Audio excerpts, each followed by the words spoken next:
تحریک چلی، جیلیں بھر گئی، دفاع کے لیے بھی ایٹم بم کے مالک ہیں، لیکن اپنا ایٹم بم سنبھالنا آپ کے لیے مشکل ہو رہا ہے۔ ایسے وقت میں یہ آئین بنایا گیا کہ ملک ٹوٹ چکا تھا، اور اس وقت کی السلام علیکم ناظرین کرام، مولانا فضل الرحمان کا انتہائی اہم خطاب۔ پہلے آپ یہ ویڈیو دیکھیے، پھر اس پر ڈیٹیل میں بات کرتے ہیں کہ جب فیلڈ مارشل ایوب خان کے خلاف سن 1968 میں تحریک شروع ہوئی تو ملک کی سیاست دو حصوں میں بٹی ہوئی تھی۔ ایک طرف ڈیموکریٹک ایکشن کونسل تھا، جس میں پاکستان کی تمام جماعتیں شریک تھیں، یہاں تک کہ عوامی لیگ کے شیخ مجیب الرحمان صاحب بھی اسی کا حصہ تھے۔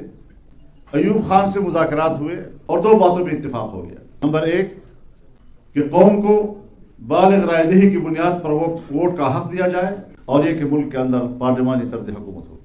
ذوالفقار علی بھٹو صاحب جو پاکستان پیپلز پارٹی کے بانی تھے، ان کا نعرہ تھا کہ صدارتی طرز حکومت ہونی چاہیے، لیکن 1972 میں بدقسمتی سے ہمارے ملک میں آئین بھی محفوظ نہیں رہا ہے۔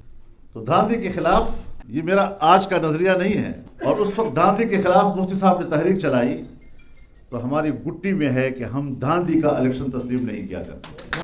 تحریک چلی، جیلیں بھر گئی۔ آج ذرا بتائیں تو صحیح مجھے کہ اس وقت ہم جہاں کھڑے ہیں وہاں جمہوریت طاقتور ہے یا آمرانہ فکر طاقتور ہے؟ آج بھی میں یہی سوال کر رہا ہوں پاکستان مسلم لیگ سے بھی اور پاکستان پیپلز پارٹی سے بھی، کہ جو آپ کا مینڈیٹ 2018 میں تھا تقریباً کچھ اوپر نیچے، آج بھی وہی ہے۔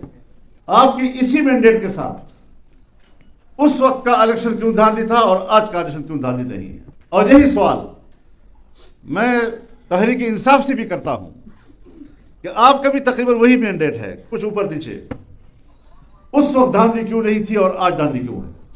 جمعیت علماء اپنے اصول پہ کھڑی ہے۔ اس وقت بھی دھاندلی ہوئی تھی، آج بھی دھاندلی ہے، اس سے بدتر دھاندلی ہے۔ نہ اس وقت تسلیم کیا تھا، نہ آج تسلیم کرنے کو تیار۔ ذاتی دشمنی کوئی نہیں ہوتی، اصول کا معاملہ ہوتا ہے، اور ہم اختلاف کے باوجود سیاسی رہنماؤں کا احترام کرتے ہیں۔ ہم جب پارلیمنٹ میں جاتے ہیں تو پھر ہم وی آئی پیز کہلاتے ہیں۔ یہ وی آئی پیز کی علامت ہے جو ہمارے پارلیمنٹ کے اندر ہو رہا ہے۔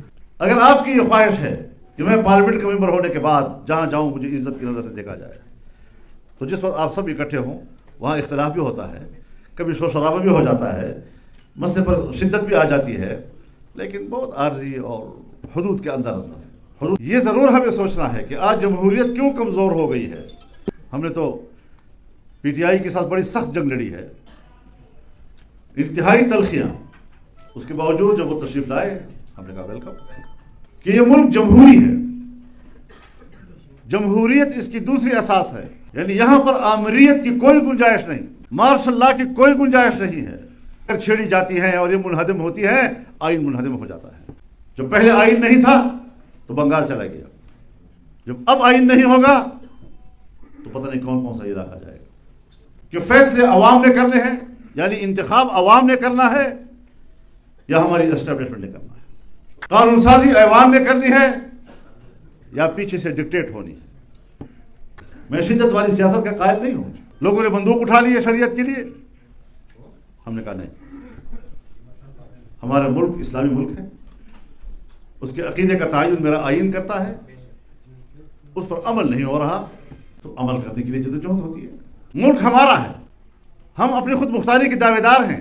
ہمارا آئین پاکستان کو ایک خود مختار ریاست قرار دیتا ہے، لیکن اگر اقوام متحدہ یا سلامتی کونسل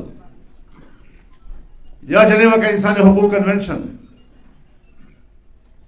یا اقوام متحدہ کا انسانی حقوق کا ادارہ ایک قانون پاس کر لے اور وہ آپ کے ملک کے اندر کے قانون سے متصادم ہو، تو پھر آپ کے ملک میں آپ کا قانون مؤثر نہیں ہے، وہی بین الاقوامی قانون مؤثر ہو جاتا ہے۔ تو آزادی کہاں رہی قوموں کی؟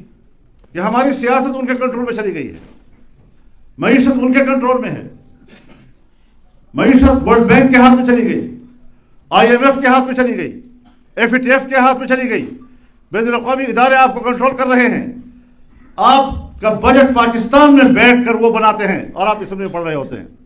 آئے روز آپ کو آئی ایم ایف کو جواب دینا ہوتا ہے، آپ ان کی شرائط پر پورا اتر رہے یا نہیں اتر رہے، آپ کو قرضے کی نئی قسط ملے گی یا نہیں ملے گی، اور اس کی حیثیت ایک کلید کی ہے کہ جب تک وہ ہاں نہیں کرے گا دنیا کا کوئی ملک آپ کو نہ مدد دے سکتا ہے نہ آپ کو قرضہ دے سکتا ہے. آپ کے پڑوس میں چائنا آپ کے بعد آزاد ہوا, ہندوستان آپ کے ساتھ آزاد ہوا. آپ کے پڑوس میں ملائیشیا ہے, انڈونیشیا ہے, جنوب ایشیا اور مشرق ایشیا کے ممالک ہیں. ان کا سالانہ جی ڈی پی گروتھ وہ کبھی 6 اور 7 سے نیچے نہیں آیا. سو آپ دفاع کے لیے بھی ایٹم بم کے مالک ہیں, لیکن اپنا ایٹم بم سنبھالنا آپ کے لیے مشکل ہو رہا ہے. اور اسلامی دنیا کا ایٹم بم ہوتے ہوئے آج میرے مسلمان بھائی فلسطینی پر جو گزر رہی ہے, اور اکتوبر سے لے کر اب فروری تک 31,000 وہاں کے مسلمان شہید ہو چکے ہیں. سر چھپانے کی جگہ ختم ہو چکی ہے. بارشیں برس رہی ہے اور مائیں کیچڑ میں بیٹھ کر اپنے سر جھکا کر اپنے بچوں کو سایہ دے رہی ہیں. پاکستان کی عدلیہ کا کوئی فیصلہ دنیا کے کسی عدالت میں بطور نظیر پیش کیا جاتا ہے؟ اپنی قدر و قیمت خود پیدا کرو. اور تم نے تو اپنے کو گنوایا ہے, ہماری عزت بھی تمہاری وجہ سے گئی دنیا میں. مقدمہ اس وقت سیاستدان کے خلاف دائر ہوتا ہے جب وہ اسٹیبلشمنٹ کے خلاف آواز اٹھاتا ہے.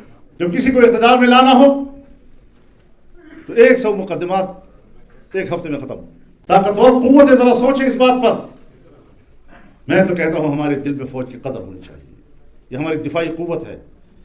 لیکن اگر وہ سیاست میں اترتی ہے, وہ میرے الیکشن کو سپوتاش کرتی ہے, عوام کی رائے کو سپوتاش کرتی ہے, سیاست میں مداخلت کرتی ہے, دفاعی قوت ہونے کے ناطے مجھے حق نہیں پہنچتا کہ میں دفاعی ادارے کے اوپر تنقید کروں. لیکن اگر وہ سیاسی ادارہ بننے کی کوشش کرتا ہے تو کوئی کور کمانڈر کانفرنس کی قرارداد مجھے تنقید سے نہیں روک سکتا. ناظرین کرام, آپ نے مولانا فضل الرحمان کی انتہائی جذباتی تقریر سنی. مولانا فضل الرحمان نے باشگاف الفاظ میں کہا کہ اگر میرے ملک کی سیاست میں ہماری اسٹیبلشمنٹ مداخلت کرے گی تو مجھے کوئی بھی کانفرنس جو ہے تنقید سے نہیں روک سکتی. ناظرین کرام, مولانا فضل الرحمان اس سے پہلے بھی دھاندلی کے حوالے سے واضح الفاظ میں اپنا موقف دے چکے ہیں, اور یہ واضح کر چکے ہیں کہ ہم نے اس وقت تک اسمبلی میں کرنا ہے, اپنے احتجاج کرنا ہے, ریکارڈ کروانا ہے, جب تک ہماری سیٹیں یا جو دھاندلی زدہ سیٹیں ہیں ان کا صحیح طریقے سے چھان بین کے بعد فیصلہ نہیں ہو جاتا ہے. ناظرین کرام, مولانا فضل الرحمان نے قومی اسمبلیوں میں جانے کا فیصلہ تو کیا ہے, لیکن احتجاج کے ساتھ اسمبلیوں میں جائیں گے, یہ بھی واضح الفاظ میں مولانا فضل الرحمان اس سے پہلے بارہا کہہ چکے ہیں. اب کیا جمعیت علماء اسلام عید کے بعد بہت بڑا احتجاج کرنے جا رہی ہے؟ اس حوالے سے بھی بہت ساری خبریں سامنے آ رہی ہیں کہ مولانا فضل الرحمان چاروں صوبوں سے اپنی تمام کارکنان کو لے کر اسلام آباد کا رخ کریں گے اور ایک بہت بڑا احتجاج کیا جائے گا JUI کی جانب سے. بہرحال اس پر ابھی کچھ بھی کہنا قبل از وقت ہوگا, آنے والا وقت ہی بتائے گا کہ معاملہ کہاں جاتا ہے. ناظرین اکرام, یہ تھی آج کی ہماری ویڈیو. چینل پر جو نئے چینل کو سبسکرائب کر لیں. اگلی ویڈیو تک کے لیے اللہ حافظ.